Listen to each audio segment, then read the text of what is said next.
To Syria now, where more than 100 people have been killed after a drone attack struck a military academy in Homs. 10 civilians were among those who died when drones carrying explosives targeted a graduation ceremony attended by cadets' families. The Syrian army blamed, quote, terrorist groups backed by known international forces for the cowardly and unprecedented act, adding that it will not go unpunished. There was no immediate claim, however, from the rebels and jihadists battling the Syrian government in the country's civil war that has dragged on now for more than 12 years. With me here in studio for the latest updates is our Middle East correspondent Ariel Oseran. Ariel, what more do we know? Who could possibly be behind this? And more so, there seems to be a disparity with regards to the death toll. Which numbers should we be looking at? Right, Batia. So first of all, as to your first question, who's responsible for this? It's hard to determine at this stage, given that on the one hand, no group has claimed responsibility. On the other hand, the Assad regime also hasn't pointed a finger at a specific group, but they, as you mentioned, they vowed a harsh response, and we're seeing a harsh response this evening on the northern city of Idlib, where the rebel groups it's a stronghold for rebel groups and against the regime, and it is believed to be as retaliation for this attack on Homs. Again, no specific group involved, but so far we're seeing reports of already 8 people killed and over 30 injured just in these artillery and airstrikes in Idlib this evening. But backtrack a few hours back regarding this deadly drone attack on the military college in Homs.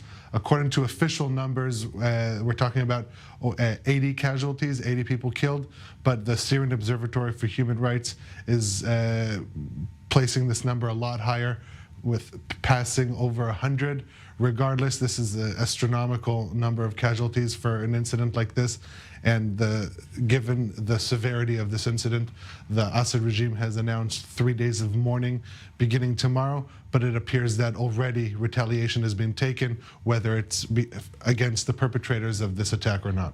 And when the story first broke, there was some kind of, I think you could say at this point, perhaps conspiracy theorists behind the fact that possibly Israel could be involved here. Why would that not be the case in an attack like this?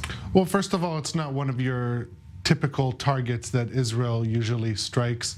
Again, Israel does not admit to conducting any strike, any specific strike. They talk more generally, the military and political leaders.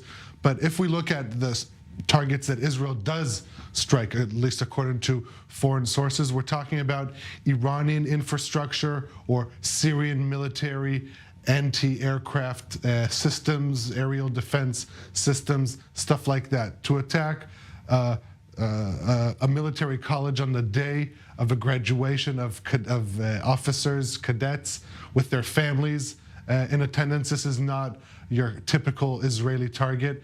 And also, when it is Israel behind it, the Syrian government has no problem pointing the finger immediately in their initial statements. And so neither of this happened in this incident.